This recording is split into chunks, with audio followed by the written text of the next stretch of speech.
প্রিয় শিক্ষার্থী, আশা করছি সকলেই ভালো রয়েছেন। সকলকেই আমার চ্যানেলে স্বাগতম। ডাব্লিউবি প্রাইমারি টেট সম্পর্কিত নিউজ, এছাড়াও ডাব্লিউবি প্রাইমারি টেট ইন্টারভিউতে কোন কোন বিষয়গুলো মাথায় রাখবেন এই নিয়ে আমার একটি ভিডিও।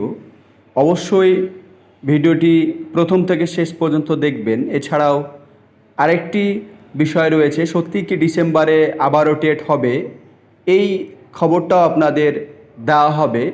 তাই ভিডিওটি না টেনে অবশ্যই দেখবেন। আর আমার চ্যানেলে একদমই নতুন হলে অবশ্যই চ্যানেলটিকে সাবস্ক্রাইব করে পাশে থাকবেন। তো প্রথম বিষয় যে ডাব্লিউবি প্রাইমারি টেট ইন্টারভিউতে কোন কোন বিষয়গুলো মাথায় রাখতে হবে, এগুলো প্রথম থেকে শেষ পর্যন্ত বলবো। অবশ্যই আপনারা খাতায় নোট করে নেবেন বা মনে রাখতে পারেন। প্রথম বিষয় যে আপনি যখন ইন্টারভিউ দিতে যাবেন তার আগে তো আপনার তো অবশ্যই প্রস্তুতি থাকবে, কোন কোন বইগুলো পড়বেন, কি পড়বেন, সমস্তটা আমি আমার ভিডিওতে, এর পরবর্তী ভিডিওতে আমি জানিয়ে দেব। ধারাবাহিকভাবে ইন্টারভিউ ক্লাস আমি দেব, সেই অনুযায়ী আপনারা দেখবেন, অবশ্যই উপকৃত হবেন। তো প্রথম বিষয় যে আপনি একদম ঢোকা থেকে ইন্টারভিউ কমপ্লিট হওয়া পর্যন্ত কিছু কিছু জিনিস আপনাকে মনে রাখতে হবে। প্রথম বিষয় যেটা মনে রাখতে হবে দেখবেন, সেটা হচ্ছে যে আপনাকে ওরা না কিন্তু যাচাই করে নেবে। যদিও যেগুলো অরিজিনাল ভালোভাবে ইন্টারভিউ হয়, যে সমস্ত প্রাইমারি টেট, অনেকেই তো ইন্টারভিউ না দিয়ে চাকরি, মানে ইন্টারভিউ দিয়ে চাকরি অনেক ব্যাপার স্যাপার হয়েছে। কিন্তু আপনি যদি একজন জেনুইন স্টুডেন্ট হন এবং আপনার যদি ইন্টারভিউ সঠিকভাবে হয়, তাহলে যেগুলো মনে রাখতে হবে, প্রথম বিষয় আপনি কতটা মনোযোগী, মানে আপনার কনসেন্ট্রেশন কতটা দৃঢ়, এই বিষয়টা কিন্তু তারা অবশ্যই পরীক্ষা করবে আপনাকে। 2 নম্বর বিষয় হচ্ছে আই কন্ট্যাক্ট। অবশ্যই পড়ানোর ক্ষেত্রে যেমন আই কন্ট্যাক্ট খুবই গুরুত্বপূর্ণ, সেই রকম ইন্টারভিউর ক্ষেত্রেও আই কন্ট্যাক্ট খুবই গুরুত্বপূর্ণ। অবশ্যই আপনি চোখে চোখ রেখে কথা বলবেন, কারণ আপনি সেখানে ইন্টারভিউ দিতে গেছেন। ভয় পাওয়া, ইতস্তত বোধ হওয়া, এই সমস্তগুলো যাতে না থাকে, আপনি সঠিকভাবে পূর্ণ আস্থা নিয়ে আপনি চোখে চোখ রেখে উত্তর দিবেন। এতে অনেকে এই বিষয়টাকে পছন্দ করে। 2 নাম্বার আপনার কনফিডেন্স, অবশ্যই কনফিডেন্স থাকতে হবে যে না, আই ক্যান ডু, আমি পারবো, আমার দ্বারা সম্ভব হবে, এই বিষয়টাও আপনাকে মাথায় রাখতে হবে যে অবশ্যই। আর আপনি যখন ঢুকবেন বা ঢোকা থেকে বসে থাকবেন, তখন আপনার চেহারায় যেন কখনো গাম্ভীর্য প্রকাশ না পায়। চেহারাটা সবসময় একটু স্মাইল, হাসি খুশি থাকবেন, মৃদু হাসবেন। খুব অট্টহাসি বা জোরে হাসি এগুলো যেন একদমই না আসে। আপনাকে চেষ্টা করতে হবে মৃদু হাসার, যেভাবে আমরা বিভিন্ন ইন্টারভিউগুলো দিয়েছি এবং দেখেছি। তারপরে যে বিষয় হচ্ছে, নার্ভাস তো একদমই হওয়া যাবে না। আপনাকে অবশ্যই কনফিডেন্স যে ব্যাপারটা বললাম অবশ্যই রাখতে হবে।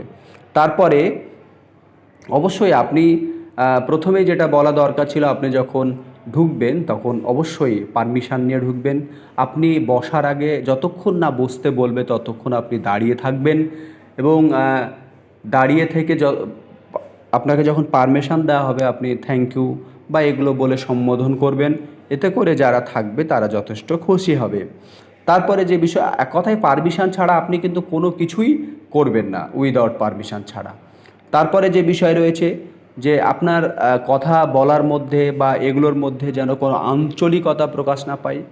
দেখা যাচ্ছে আপনি ইন্টারভিউতে গিয়ে আপনার গ্রামের ভাষা চলে আসছে, সেক্ষেত্রে একটু সমস্যা হতে পারে। আপনার আঞ্চলিকতা থাকতে পারে, মানছি পড়ানোর ক্ষেত্রে হয়তো আঞ্চলিকতা প্রয়োজন হয়, কিন্তু আপনাকে ইন্টারভিউ দেওয়ার সময় আঞ্চলিকতা নিয়ে এলে কিন্তু হবে না। তারপরে যে বিষয় যে আপনাকে, তারপরে এগুলো তো হলো, তারপরে আপনাকে যখন প্রশ্ন করা হবে অবশ্যই যেটুকু জিজ্ঞাসা করা হবে প্রয়োজনের বেশি অতিরিক্ত কখনোই কিন্তু আপনি বলতে যাবেন না। যখনই আপনি বেশি বলার চেষ্টা করবেন বা একটু ডেসক্রিপটিভে যাবেন, তখন আপনাকে আরও ঘুরিয়ে পেঁচিয়ে প্রশ্ন করার চেষ্টা করবে। তাই মার্জিত যেমন প্রশ্ন করা হবে, আপনাকেও মার্জিত উত্তর দিয়ে বেরিয়ে আসার চেষ্টা করতে হবে। অতিরিক্ত কথা বলতে যাবেন না, যেটুকু যেভাবে জিজ্ঞাসা করা হবে সেইভাবেই কিন্তু আপনি বলবেন। তারপরে যেটা যে আপনার তারপরে শেষে যেটা রয়েছে, আপনাকে প্রশ্নকরণ করা হলো, সবই হলো, যেটা এখন বর্তমানে খুবই গুরুত্বপূর্ণ। অনেকে হয়তো অনেক কিছু জানে, অনেক বোঝে, পরীক্ষাও ভালো দিয়েছেন, কিন্তু আপনার প্রেজেন্টেশনটা ভালো হচ্ছে না। আপনি যে ডেমনস্ট্রেশনে প্রেজেন্টেশন করবেন সেটা কিন্তু আপনি আগে থেকে শিখে যাননি। তাহলে অবশ্যই আপনাকে কিভাবে প্রেজেন্টেশন করতে হবে, কিভাবে ডেমনস্ট্রেশন বিষয়টাকে নিয়ে আসতে হবে, এই ব্যাপারটা কিন্তু আমি পরবর্তী ক্লাসে অবশ্যই আপনাকে জানাবো যে ডেমনস্ট্রেশন কিভাবে শুরু করতে হয়, কিভাবে কি করতে হয়, এগুলো আমরা পরপর ভিডিওতে কিন্তু আপনাদের জানিয়ে দেব। তাহলে এই সমস্ত বিষয় যে মনোযোগী, eye contact, confidence, smile, nervous না হওয়া, সমস্ত কিছু পারমিশন নিয়ে করা, আঞ্চলিকতা দূর করা, প্রশ্নের উত্তর শর্টভাবে দেওয়ার চেষ্টা করা, প্রেজেন্টেশন খুব সুন্দর বা যে ডেমনস্ট্রেশন মেথড রয়েছে সেটাকে সুন্দরভাবে প্রেজেন্ট করা, এই বিষয়গুলো আপনাকে কিন্তু মাথায় রাখতে হবে। তবেই কিন্তু আপনি ইন্টারভিউ ভালো ফলাফল করতে পারবেন। তারপরে যে বিষয়টা রয়েছে যে হ্যাঁ, এটা আপনাদের বলে রাখি, যারা এখনও টেট পাস করতে পারেননি তারা অবশ্যই আপনারা প্রিপারেশান নেন। আবারও ডিসেম্বরে পরীক্ষা হবে।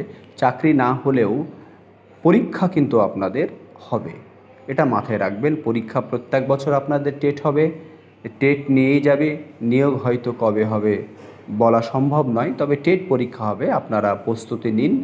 আর ইন্টারভিউ প্রস্তুতি নিতে এই কারণেই বলছি আপনাদের, কারণ আপনাদের আপকামিং যে নোটিফিকেশান সেটা আসতে চলেছে, আর বেশি দেরি নয়। পুজোর পরেই হয়তো চলে আসবে, বা কিছু ঝামেলা রয়েছে, বা 2022 সালে যে রিক্রুটমেন্ট প্রসেসিং আছে কিছুটা বাকি থাকার কারণে এটা সমস্যা হচ্ছে, বা 23-এর রেজাল্টও আসেনি। এইগুলো ঝামেলাগুলো মিটে গেলেই কিন্তু আমাদের আপকামিং যে ইন্টারভিউ নোটিফিকেশান সেটা কিন্তু চলে আসবে। তাই আপনারা প্রস্তুতি শুরু করে দেন। আপনাদের প্রস্তুতি ভালো হোক, আপনারা সকলেই চাকরি পান, সকলের জন্য দোয়া রইল। ভালো থাকবেন। পরবর্তীতে আরও ভিডিও, ইন্টারভিউ সংক্রান্ত, ডেমনস্ট্রেশন সংক্রান্ত ভিডিও নিয়ে আসা হবে আপনাদের জন্য। আজকে